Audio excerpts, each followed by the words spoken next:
Assalamualaikum warahmatullahi wabarakatuh. Alhamdulillahirabbil alamin. Wassalatu wassalamu ala asrofil anbiya'i wal mursalin nabiyyina wa habibina Muhammadin wa ala alihi wa ashabihi ajmain wa man tabi'ahum bi ihsanin ila yaumiddin, amma ba'du. Pertama-tama, marilah kita panjatkan segala puji dan syukur kehadirat Allah Subhanahu wa Ta'ala, karena atas izin dan karunia-Nya lah kita dapat berkumpul di sini dalam keadaan sehat dan selamat untuk menuntut ilmu sebagai bekal di masa depan kita.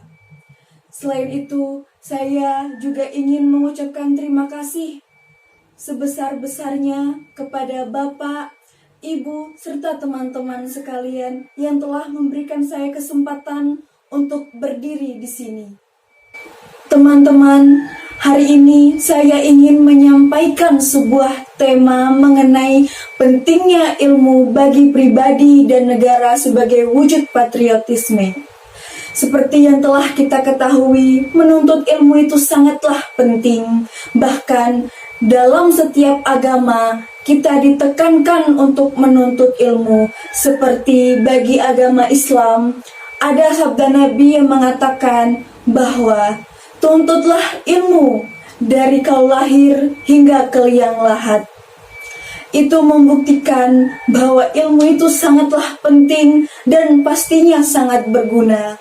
Karena dengan ilmu pengetahuan yang kita miliki mampu membawa kita, mengantarkan kita kepada kesuksesan. Akan tetapi, bukan hanya ilmu pengetahuan semata yang akan mengantarkan kita pada kesuksesan, tetapi juga disertai dengan perilaku moral yang baik serta bekerja keras. Selain itu juga, ilmu pengetahuan sangatlah penting untuk bangsa. Karena dengan semakin banyaknya orang-orang yang unggul dalam ilmu pengetahuan, maka negara tersebut mampu menciptakan apa saja yang bahkan bagi kita mustahil, walau dengan sumber daya alam yang sedikit. Dengan demikian, negara lain pun akan segan, bahkan tidak akan ada yang berani untuk melecehkan, bahkan mencuri budaya kita. Karena apa? Karena mereka takut dengan kita yang bisa membuat apa saja dengan ilmu pengetahuan yang kita miliki. Sebagai contoh yang bisa kita saksikan sekarang ini, negara yang maju adalah negara yang memiliki pengetahuan yang tinggi, yang unggul dalam ilmu pengetahuan. Seperti pada negara Jepang, Amerika Serikat, Jerman, dan lain sebagainya. Padahal dibandingkan dengan negara tersebut, negara kita jauh lebih kaya dengan sumber daya alam yang sangat melimpah. Namun lagi-lagi karena dengan kita yang kekurangan ilmu, sehingga kita tidak mampu mengolahnya dengan baik.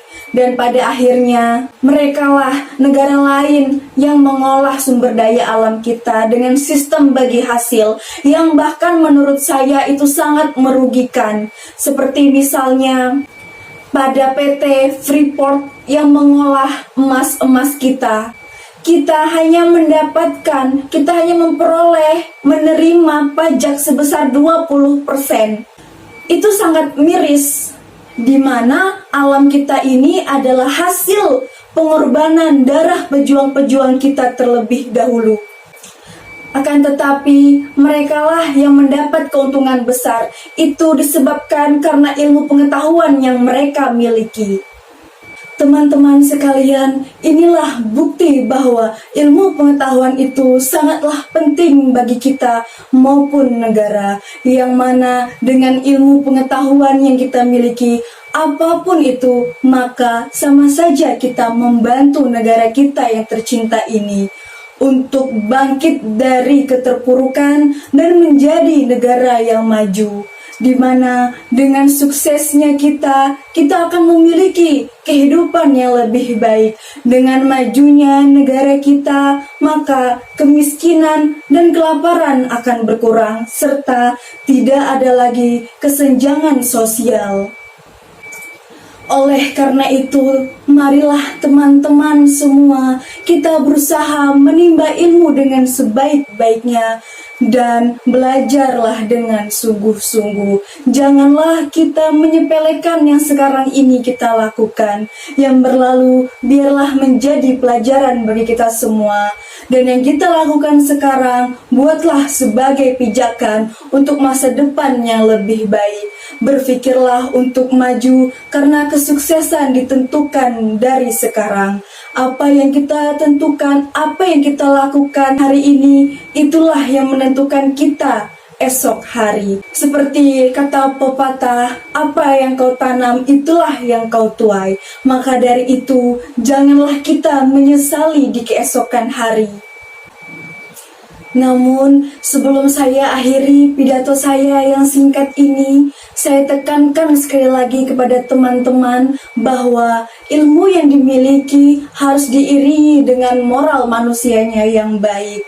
Karena seperti yang kita tahu, orang pintar itu banyak, akan tetapi yang pintar dan bermoral lah yang sulit ditemukan.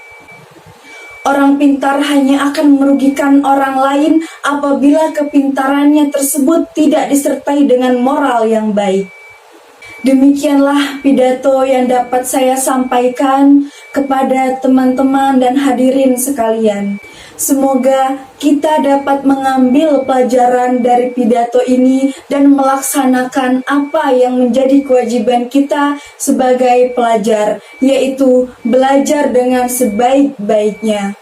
Saya juga memohon maaf apabila terdapat kesalahan kata ataupun kata yang kurang berkenan di hati para hadirin dan teman-teman sekalian. Saya akhiri, wassalamualaikum warahmatullahi wabarakatuh.